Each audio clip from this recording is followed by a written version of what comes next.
mandinig man ang ilog at bukid. Fish ka nerong madiskarte. Dati, another day naman po sa ating panibagong vlog. Ayan, so hindi muna po tayo maniniksay. Update ko muna po kayo sa aking palay, sa mais, tsaka yung bagong tanim natin palay. Then mag-i-spray po tayo ng mais po doon para mamatay na po yung damo. Para pag umulan po mapapatabaan natin. So ito po pala yung palay ko. Ayan. Ayan, hindi po sabay-sabay. Hinog na po yung iba. Yung iba naman po kuwan na. Ayan, ang kulay verde pa. Iba naman po ano na, malapit ng pang-harvest. Wala tayo magagawa. Kaso ang problema po, nasira. So ayan po yung bunga niya ngayon. Ayan, marami pong naging ganito kasi naulan po marami pong damage. Ganito po yung naging itsura ng bunga na iba. Ayan, sira po. Ayan, may mga pultik-pultik po siyang itim.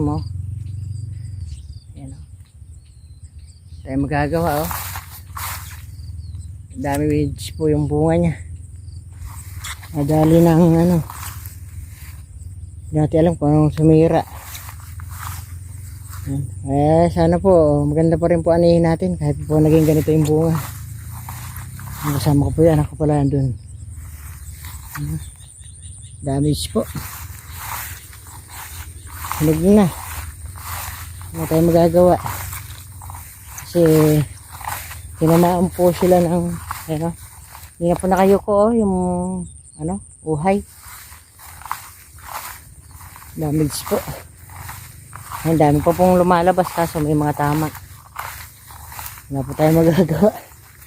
Ayan hindi na po nakayuko gaya po nito hindi na po nakayuko. Ito may tsura. Team. Hindi na po nakayuko yung iba. Daming tama. So di rin pala maganda to sa variety na to pagka 534 po itong variety ko sa tag-ulan pag pag natapatan po talaga yung ulan ng ano po yung kasalukuyan po siyang sumasapaw, sisira po talaga. Wala tayong gagawa dyan. Ano po yung magiging itsura niya. Ito ganda pa po kaso dito damo po ang kalaban. Wala na po, damo lang po ang palay dito. Wala tayo dito makukuha. Sa gilid lang magkakaroon tayo ng palay pero sa gitna wala. Kaya tiis-tiis na lang po tayo. Makuha ko lang po yung gastos ko rito, okay na. Masaya na po tayo nun. Hindi na po nagpakayo ko tayong tayo dahil sobrang ulan. Nakatayo pa po, may damage na. Sana mabawi lang natin yung gastos dito. Basta wag lang po tayong talo. Okay na po yun. Yung pinagkalog sa atin ni Lord, yun lang po yung ating aasahan. Mabawi lang tayo sa susunod na anihan uli. So dun sa kabila, update ko po kayo sa aking mais tsaka palay din doon na tinanim. At medyo madalang din yung mais tsaka yung palay. So hakutin namin ng anak ko yung dito, drum tsaka yung makina ko para doon ko mag-i-spray ko tayo doon. So pinadala ko anak ko naman yung patungan po ng makina tsaka yung makina ito sa likod. Spray po tayo sa kabila.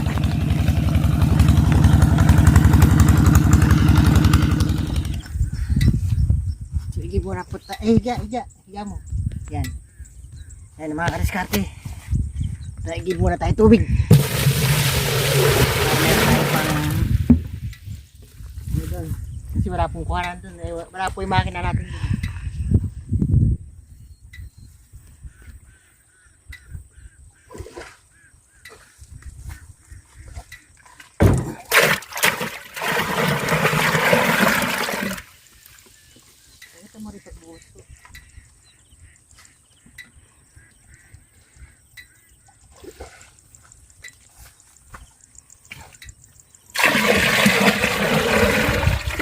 lalagyan na rin po natin to.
So ayan mga kadiskarte, dito na po tayo sa maisan mga gagamit natin. Ayan. So ito na po pala yung mais oh. Napakadamo na po oh. Pero maganda naman po. Ayan oh. So dito lang po yung maganda yung ano niyan, makapal. Yan. Pero dito po napakanipis. So ito po in-spray na natin yan, nag-spray tayo ng pampalay. Ito medyo manipis po dito. Okay. Maganda na rin po yung kinalabasan ng mais. Ayan na po. Medyo ano na, kaya lang kulang tayo sa mais. Madalang. So yung palay po ando sa dulong-dulo sa ano. Ito yung palay. So ito nga pala yung mais natin. Malaki na po. Halos isang dangkal na po mahigit. Ayan siya. Magaganda po yung tubo niya kasi yan, lalaki ng katawan na wala pa pong patabayan.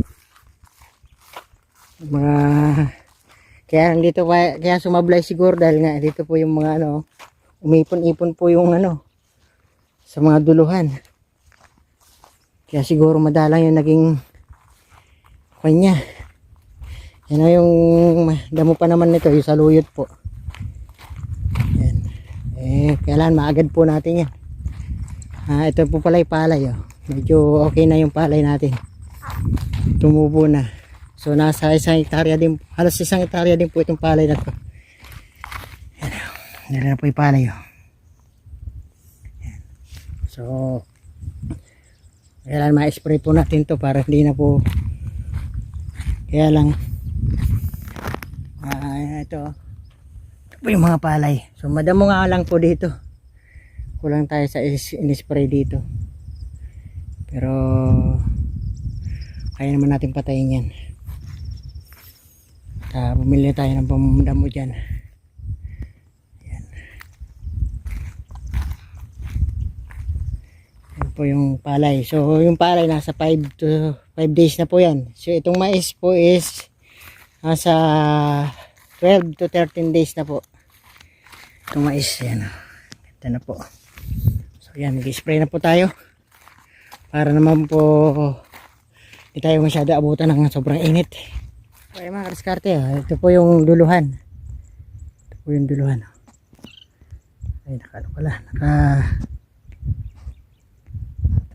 ito po yung duluhan ng palayan, ay ng maisan. Ito po yung spray natin. Ito yung ating palayan. So madalang po ang tubo. Ito may dating na maganda. Ayan. Maganda po. Tapos dito, maganda rin. Kasi naulit-ulit natin itong nadaanan. Dapat pala talaga natabunan mabuti. Kamukha nito. Yung mga ano na marami, may dating naman wala. Kaunti. So ayan. Mag-umpisa na po tayo mag-spray. Doon ng mais na yan. Dito madalang lang po yung damo. Pero doon po mataas. Ang gaganda po ng tubo oh. Wala pa pong pataba. Pero kulang lang po sa ano, sa mais. Madalang. Ano. Wala tayong magagawa Hindi na po yan. Kaya hindi na po natin hinulipan kasi. Kasi sa palaran lang po ito eh. Kumbaga, ito ay may maani or wala. Kasi alam mo yun na po, tag-ulan. Pero yung binihina natin yan, ganun din. Marami. Kaya lang, konti tumubo. Yan, kagaya niya, no, wala. Padalang. Pero mahalaga po, meron tayong hihintayin kahit pa paano. So, mag-spray na tayo. So, ayan mga kadiskarte. Ayan, ito po yung gagamitin natin. So, hindi nyo po siguro alam kung pwede itong gamitin sa mais. Pwede po. Kasi ginamit ko na po ito. Ito po yung naging resulta niyan. Ayan po. Ayan, ito. Ayan o. Ayan, natira po yung mais. Namatay yung damo. Ganyan po kakapal yung damo yan. Nung in-spray ko yan. Kaya, ayan. Ayan, grasero po yan o. Pero pwede po pala. Mas mura po ito, makakatipid kayo. Kung hindi nyo pa po nasubukan, subukan nyo rin po. Ito lang po ginamit ko. Isang lata po ang gamit ng ano natin, takal.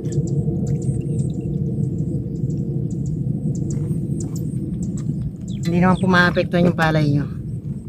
Ay, yung mais. Kasi nasubukan ko na po. Ayan o, pina-spray ko na siya dyan. So, ayan. Itong gagamitin natin. Okay, haluin mo natin kasi na inubigan na muna natin siya bago natin siya nalagyan.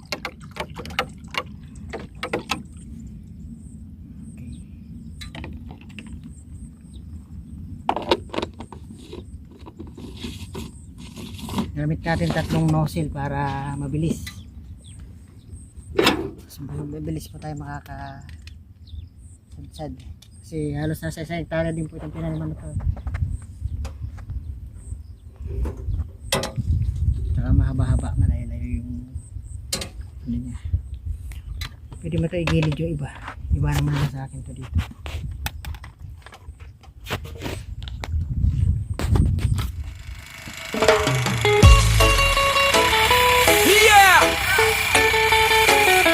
Sa mga mandirigman ng ilog at bukid, fish canerong madiskarte. Isda,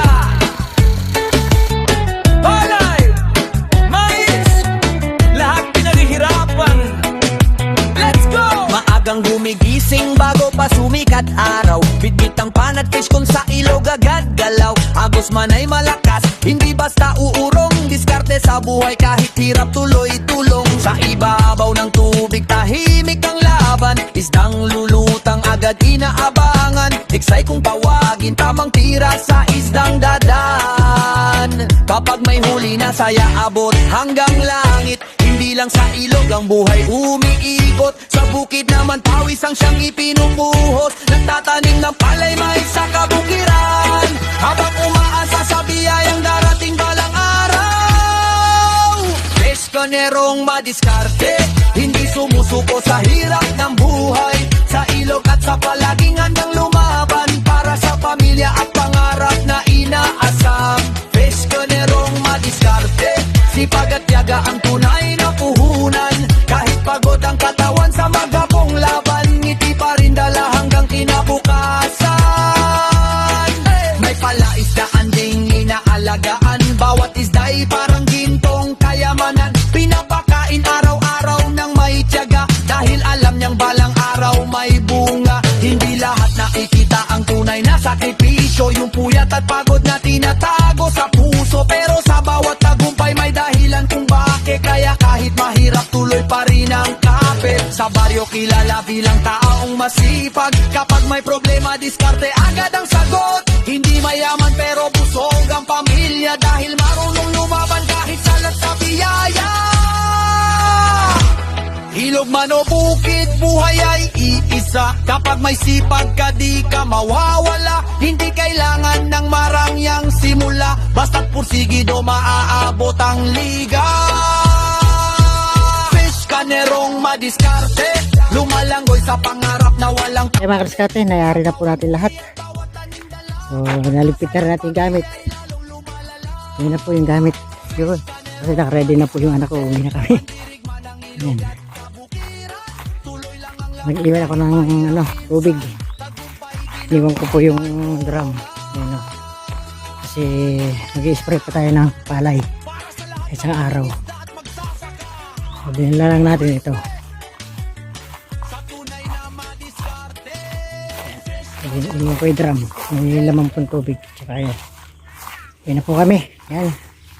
Basta po tayo mga kadiskarte. Uwi na po. Yan po yung gamit. Okay, tara. Drive mo na. Ang gamit. Sino po yung driver. Okay, bye-bye po mga kadiskarte. At hanggang sa susunod natin yung uling vlog mga kadiskarte. Yan po. At magsasaka, respect sa tunay na madiskarte. Fish ka merong madiskarte.